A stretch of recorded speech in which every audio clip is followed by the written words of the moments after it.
Okay, so we've come out this morning to drive the car, and as we've just done our quick walk round visual checks on the car, we've noticed that unfortunately we have a very flat tyre. So it does just highlight that these things happen, and it does highlight the importance of doing your walk round checks before you jump in the car. So a little bit frustrating, but we thought we'd take it as an opportunity to have a look at what you do in this situation if you have got a flat tyre. Okay, so as we've just noticed from our walk round checks, we've got a well and truly flat tyre. So as I said, it does highlight the importance of just having a visual check before you jump in your car and drive off, just a quick walk round looking for those sort of abnormalities. Now, if we hadn't spotted it, I mean, this tyre is completely flat, so as soon as we'd started to drive, it would have been quite evident. There would have been a bumping and a noise coming from the back of the car, so that would have been a clue that we had a problem. On a more modern car, most modern cars like this one will also have a tyre pressure monitoring, so when we turn the ignition on and the system started to come up, we immediately would get a low pressure warning, and as you can see, that right rear, driver's side rear, is down at, well, almost no air in it at all, so it is a completely flat tyre, as we said.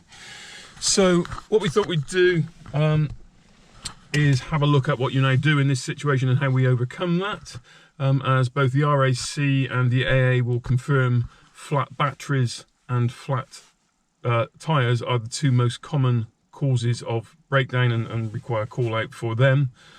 So we've done a previous video showing you how to maintain your battery during lockdown, and also how to jump start it if you needed to. So we thought we'd just do a quick video on what to do if you have a flat tyre.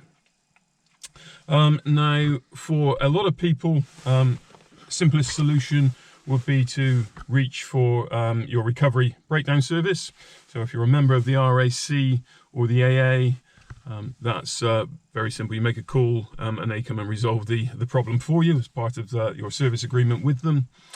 And similarly on this car, this is a new car, so it still comes with a warranty and forward assist. So similarly, I could pick up the phone and somebody will come in a mobile van and resolve that for me. Though on older cars, you wouldn't have a warranty cover. And also obviously at this time with COVID lockdown and the economy as it is, and people losing jobs, a breakdown cover is one of the sort of things that would be first to be scrubbed off the direct debit list. So what would you do if you didn't have breakdown cover?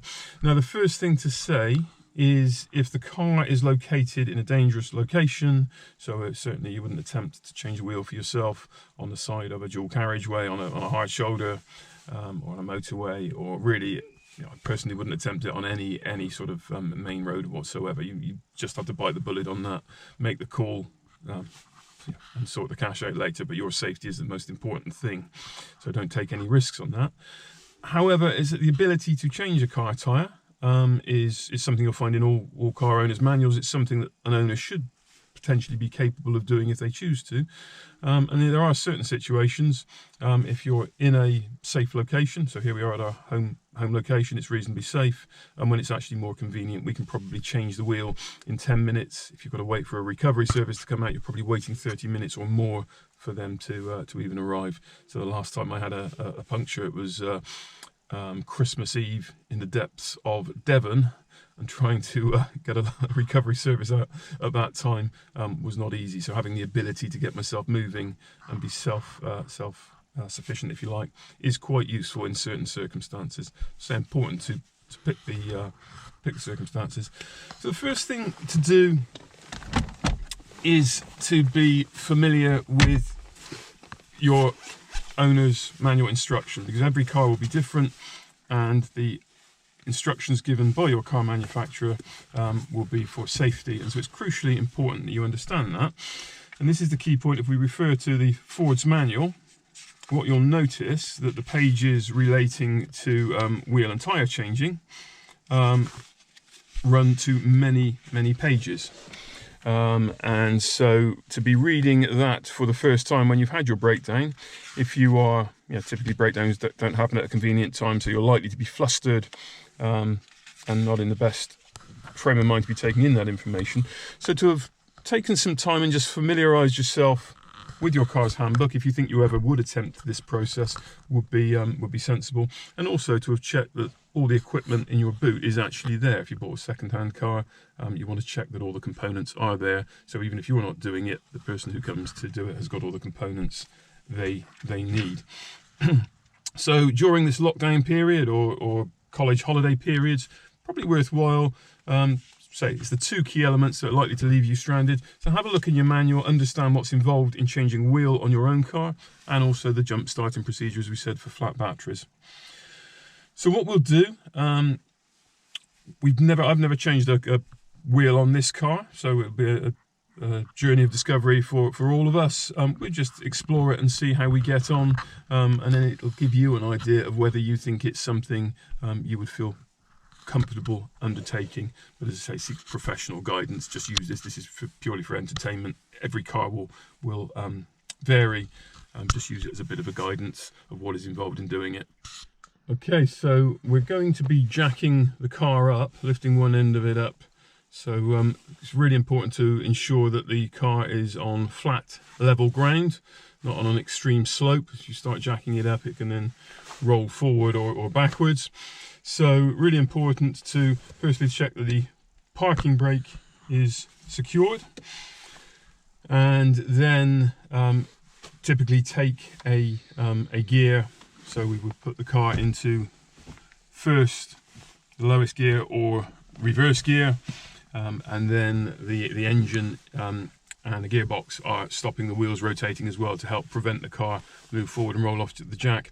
The only thing to remember, this is a front wheel drive car, so in this case it works in our favour. So the two front wheels will be locked and we'll be removing one of the back wheels. However, if we were taking off one of the front wheels, obviously we're lifting the wheels, or one of the wheels at least, off the ground, so that's not quite as effective in that scenario. So just be aware of that. It depends if it's a front wheel drive car or a rear wheel drive car, obviously. But put the car into gear, low gear, either first or reverse, and ensure the handbrake is firmly secured. Okay, so the first thing to do is to establish where your spare wheel is, assuming your car has a spare wheel. Some more modern cars now dispense with a spare wheel, and will have an aerosol canister which can re-inflate some punctures, but obviously if you've ripped the tyre significantly it won't be able to seal a major hole. But for minor punctures, an aerosol re-inflating can be used, and some more modern cars have that. Typically the toolkit and the spare wheel will be found either in the boot location itself, as it is in this forward. Alternatively, some spare wheels used to be slung underneath the car in a little cradle, and you'd have to wind and lower the cradle down. So again, the first thing is to establish where it is. In the case of this Ford Focus, it's actually in the boot. And a couple of bits and pieces we carry in our boot in addition.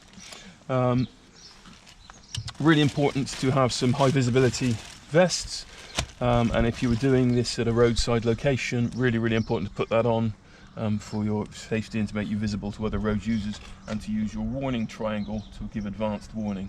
But as we said, if you're in a main road location, you shouldn't really be looking to attempt this. The other thing we carry in our boot, we talked about flat batteries, so this is our jump start pack, and as it happens on this particular jump starter, it also has a little torch on the end. So it's a beautiful sunny day today, but if breakdowns typically happen at inconvenient times, if it was a dark evening, you need to be able to see what you're doing. So having some sort of torch, either if you've got your jump start pack, well, that comes as a given, or your mobile phone, or again we also carry a little mechanics torch there. And the other thing we've got in this pack is a set of gloves for when changing tyres. If you think about the sort of things you drive through along the road, things that come out of the back of a horse or a cow, as well as other road muck and mess, it can be a bit unpleasant, and it can also be quite sharp. So it's worth carrying a set of mechanics gloves, so you've got it when you need it. Fortunately today we're not going to be needing the torch. As we said, it's a nice sunny day, so we'll just put that out of the way for the moment, and we won't be wearing our vests given the location. Okay, so the first thing we've got to do is lift the floor panel up to gain access to the spare wheel. And as you can see, as it says on the side here, this is a temporary use spare wheel. So this will actually be, as we'll see in a minute, quite a bit narrower than our standard wheel. And it is intended just for temporary use to get us from where we've broken down to somewhere that can fix the tyre. As a result of that, as you can see from this sticker, it has an absolute maximum speed rating of 50 miles an hour. So you should only be using this, as I say, really to limit yourself away from your breakdown situation to somewhere that can fix your tyre. On some cars, if you have different size, on sports cars particularly, if you have wider tyres on the back and narrower ones on the front, for example, sometimes you have to swap the wheels around to make the spare tyre work. So again, consult your own car's manual. Fortunately on this Ford it's quite simple, we have 4 all the same, so that complexity isn't there. So we just unscrew this plastic retaining nut. And a good thing is obviously to keep all these parts somewhere safe. If you're on a dark roadside, you end up leaving stuff, it can be expensive. And then very carefully we're going to lift this spare wheel out. Bring that round to the side of the car there, and then we'll go back and have a look at our toolkit. Once again, we've just got to figure out the plastic retaining nut that was mentioned in the manual, and this is our jack, so I've got to just unscrew that.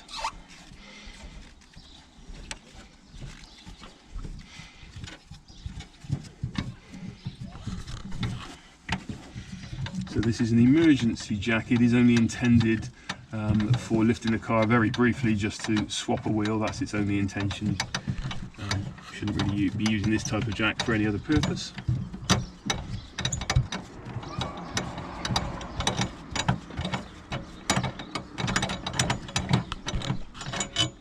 Comes out, and again we'll leave that somewhere safe. And that gives us our jack, and it looks like we've also got a towing eye there, so take that off.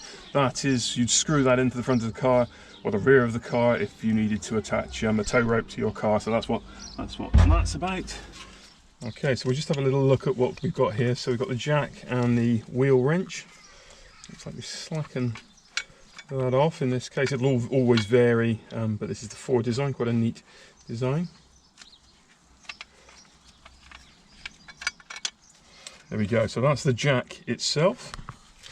And then this component, which we'll just have a quick look at, is actually quite a clever folding wheel wrench. So that gives you an extended wheel brace, and this is your hexagonal socket that will go onto the wheel nuts. The other thing you'll need, really important to have, is what's called the locking wheel nut key. We'll come on to look at that. Generally, security advice would be that you don't keep that in the same place as your other tools, because then if a thief wanted to remove your wheels, they would know where to find it. But really importantly, put that somewhere in the car, concealed in the car, but where you know where it is in an emergency. So it is that balancing act. You can't take the wheel off, as we'll come on to see, without that. So keep it somewhere where you know it is, but preferably away from the rest of your tools.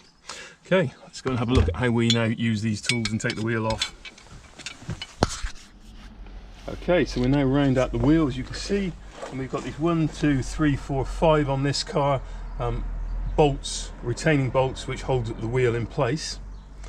Now 4 of these are just standard hexagonal bolt heads, and then you have one which has these strange patterns in, and I don't know if you can see the little notches on this particular key, but that is the key that will, only a special key will locate on that, and then it gives you a hexagonal head which you can then remove with the socket. But so that's how your locking wheel nut works.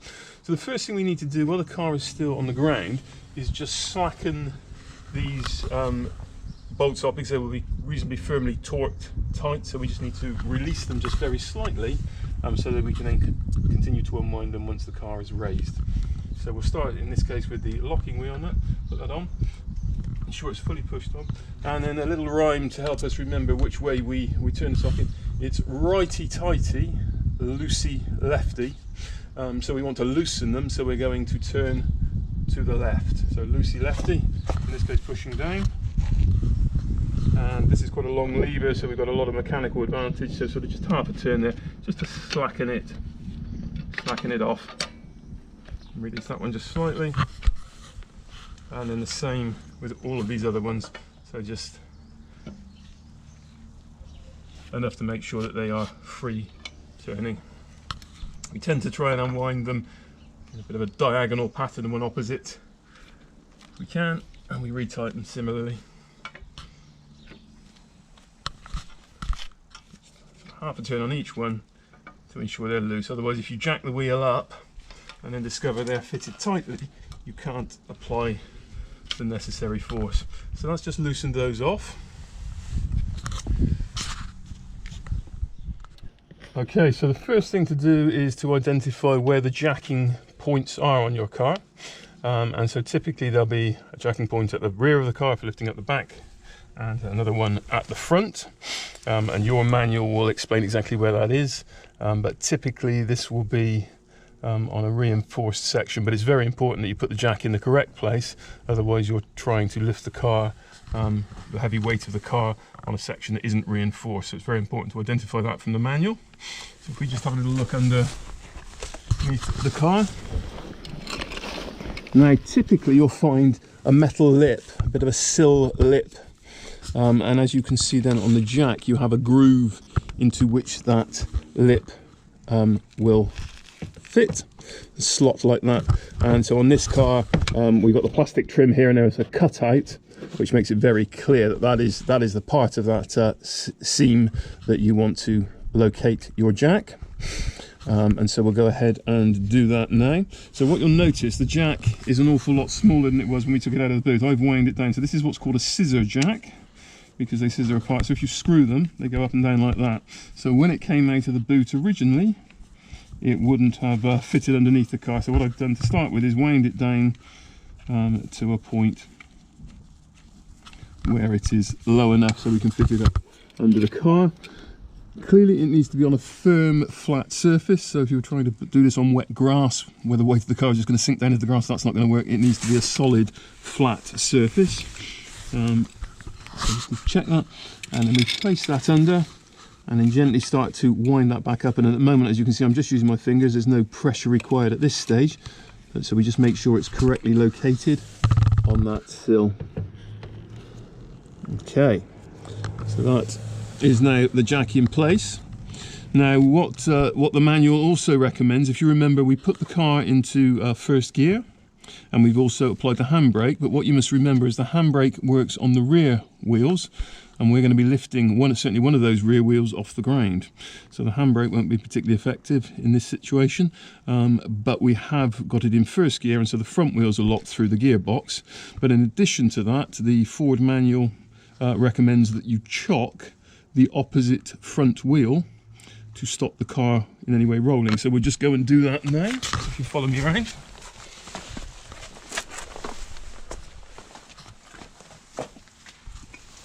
Now, as it happens, we're at home today. We happen to have a couple of bricks which we can use to place in front of and behind the wheel to stop the car rolling. But again, you can get plastic wheel chocks that you may choose to carry in the boot well with your other tools. That's something you can add to your boot collection if you so wish. So we now have the car nicely secured, and so what we can start to do using the jack again is to start winding this up.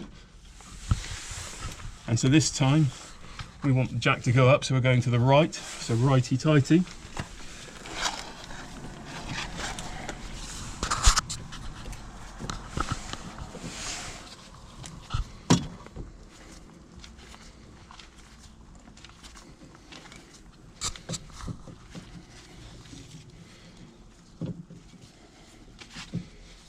So we can rotate it in that way.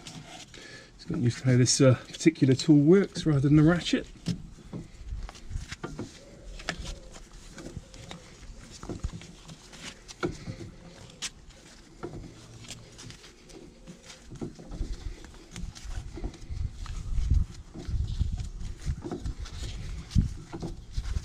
And so very slowly, as you can see, the scissor jack is now opening.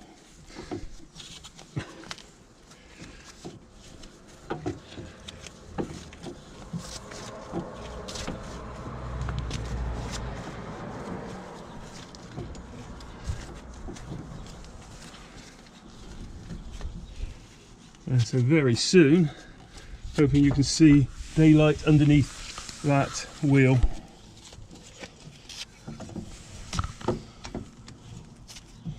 So now the weight of the car, instead of being supported on the wheel and tyre, in this corner is now supported on the jack. So that should be enough clearance. We very carefully now go back to our wheel nuts, which, as you remember, we loosened slightly. And now we'll start with the key. We can just quickly unwind these, and very quickly they become just finger tight. But be very careful, particularly if it's dark night. Oh, these are actually nuts rather than studs. The bolts, sometimes they're bolts going that way. These are the nuts that go onto the studs in this car. But make sure, if it's a dark evening and you're working somewhere, maybe on a grass verge, make sure you keep all these components nice and safe, because you'll need to put them back on or you won't be going anywhere. And then similarly, we work our way round and remove the rest of the wheel nuts. If we leave the last one in the top position,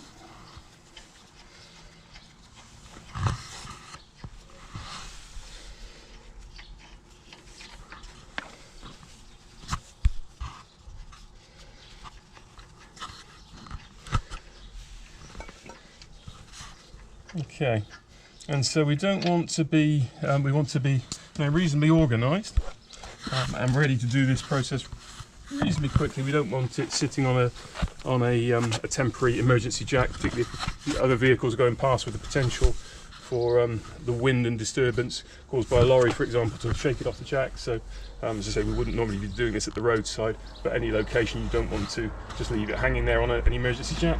So pressing the wheel in towards the car just to stop it falling off. Obviously we will now be removing the last stud that's going to be holding it. Having done that, carefully lift the wheel off and place that down. So this is our wheel hub, our brake disc, our brake caliper and the brake pads. Very quickly we're going to get our temporary spare, which quickly for comparison, as you can see, is much narrower, hence the reduced speed limit. So without any messing about, that lined up, and place that into that position, push it firmly, and let's quickly get some nuts on to hold it. Be careful not to cross thread them, so don't rush as I'm doing there, just take your time, finger tight. There shouldn't be any resistance, any real resistance. Get that first one in to hold it firmly, now the wheel can't fall off. Gently finger tight, put the rest on.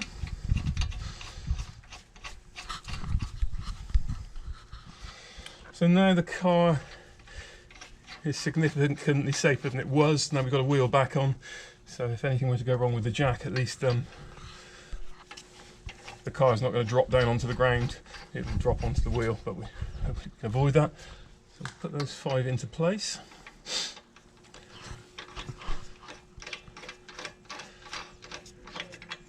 Okay, and just let me snug it up with the wrench, work sort of diagonal opposites. Don't over tighten it at this stage. You don't want to be, again, using lots of force and pulling the car off the jack, but just enough to pull the wheel nuts nice and snug. Again, opposite. And then finally this locking wheel nut. So they're all reasonably firm. That wheel, you can see, it's nice and firm. Don't really want to be rocking it too much on the jack. We can now lower that back down. So we go back to our scissor jack, as we did previously. And actually we can just literally just twist that. You can see the tyre is getting closer and closer to the ground as we do that.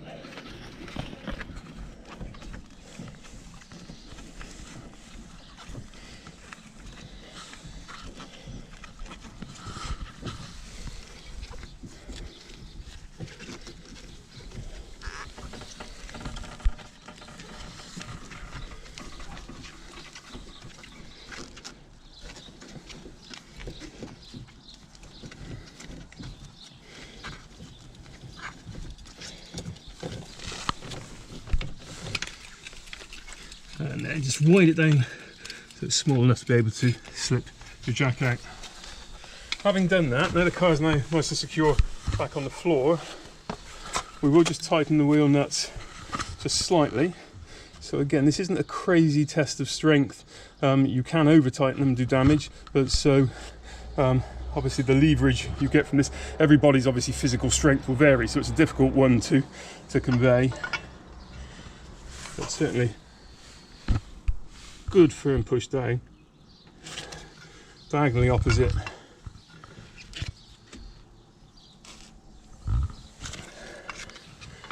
Diagonally opposite.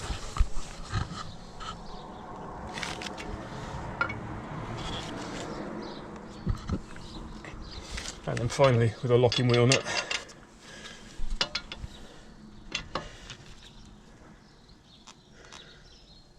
Remove the locking wheel nut. So that is now the temporary spare in place, and we can drive the car and get ourselves, or either get ourselves home and then get us to a garage or a tyre fitting depot to fix the new tyre, which we'll come on to have a look at in a moment. Key thing now is to tidy up all your tools, make sure you don't leave any of these vital components at the roadside, and also remember to remove the wheel chocks from that front wheel before driving off. The tyre and wheel you've removed can obviously just go in the boot space to transport it home. So that's how you fit a temporary spare wheel, and we'll now take a look at the wheel itself. Okay, so this is the wheel we took off with that had the flat tyre. So we now need to understand why that's gone flat, and so we're inspecting it. We look, doesn't seem to be any damage on the sidewall, on the inner sidewall or the outer sidewall. We can see the age of the tyre here, so this was made in week 28 of 2018, and tread depth is still reasonably deep and certainly very legal. So we're now looking for any obvious damage in the tread face. So we spin that round. Lots of little stones, which is quite normal. Obviously it picks up gravel as it drives along, but we're looking for anything.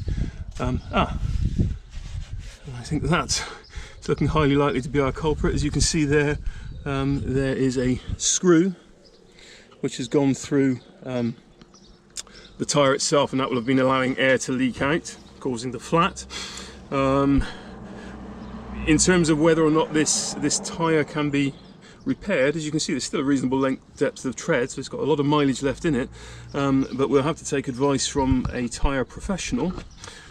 Certainly puncture repairs can only be done in the centre 3/4 width area of the tyre. Once you start getting onto the edge, where it starts to curve round, they won't repair it, and similarly they're not legally allowed to make any repairs to sidewalls. So I think that's going to be a marginal one where it's located. Whether they can get a patch that will be large enough in that location, I don't know. So we'll have to seek guidance from a tyre professional. If not, it will mean having a completely new tyre, which will be somewhat frustrating given how much tread depth is left on this one. But as I say, they're not legally allowed to make repairs anywhere out of the central area, so we'll have to take guidance from a professional on that. Okay, so we obviously tightened these wheel nuts using the temporary wrench we had. And we just did them up firmly to ensure the wheel was as firm as we could make it. But it's not a very accurate measure. Obviously humans aren't particularly accurate at judging force, and we all have different strengths and will exert different forces. So when you, but it's fine just to get you for slow speed driving and to get you to garage. That's all we can do in this scenario.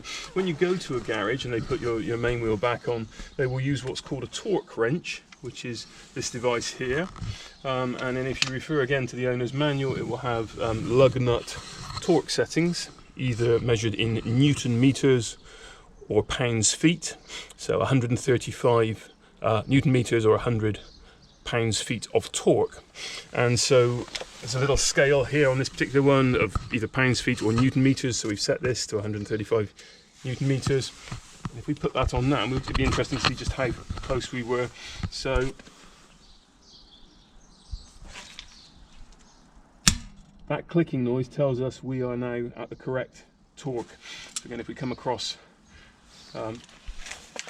diagonally, there's still a little way to go to get it to the, that one was better, but you can see we've got quite a variety. The amount of movement we've had, there is a little bit of variety there, but that's what the garage will do. It would set it to the correct torque setting on all five studs for you when they put the new wheel on. The other thing just to mention, this is a reasonably new car. It's a few years old, so the wheel nuts haven't been over tightened and they haven't corroded, so they were relatively easy to undo. Also, this particular forward tool is quite good. It has a long fold out, that gives a long length and a long leverage, so a mechanical advantage.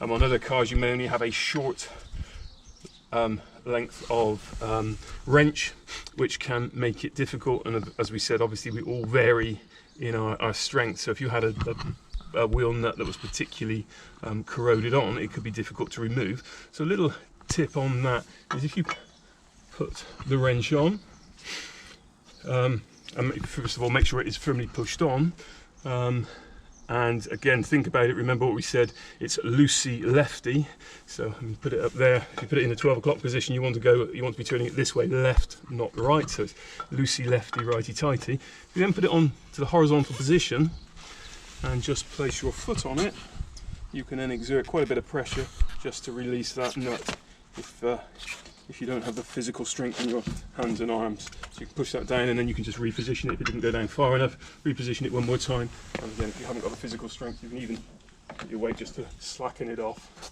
So as we said, having done that, make sure you put your tools away safely for when you need them next time, and also crucially make sure you take your locking wheel nut, or even the garage won't be able to take the wheel off when you get there. Hope you found that useful in terms of bringing to life what is described in your own car's manual, but it's crucially important that you do refer to your own car's manual and take all guidance from that, and be sure in your own abilities before undertaking any task like this. So get somebody with experience to help you the first time maybe. But say, it's all very easy in this day and age to pick up the phone and call a recovery service. There are occasions when it will be quite handy to have this skill.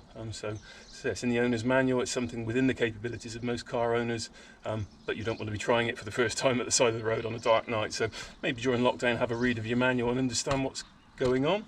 The other benefit of being able to do this is it makes your purchase decision of the replacement tyre less rushed. If you turn up to the first tyre fitter, tyres come in various sizes. So for example, this is a 215mm width tyre with a 50% aspect ratio, and it's a 17-inch wheel. And this particular brand is a Continental Conti Sport Contact tyre, Sport Contact 5.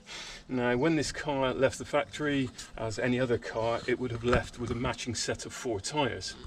If you turn up at a tyre fitters on one day and it's a distressed purchase, they may have another tyre in this size, but it may not be a matching Continental, so they would just put on, it's reasonably acceptable, they do that, it's legally acceptable, but they might put on a Pirelli tyre. So you've then got unmatched tyres which will have slightly different compounds, slightly different tread patterns, slightly different grip characteristics, so general good practice would be to match the tyre in, and so that may take a day or so. I mean, tyre distribution is getting much better. Often you can get same day delivery, afternoon delivery if you have a puncture in the morning, or next day deliveries, but being able to have your car mobile, albeit at a slow speed, for that extra day to allow the correct tyre to be ordered in for you. And it also gives you the opportunity to shop around. Obviously you can find the same tyre at lower prices by shopping around a bit. If you turn up and it's a distressed purchase, you're going to be paying full price for the privilege of that tyre. So there are some benefits in having this skill.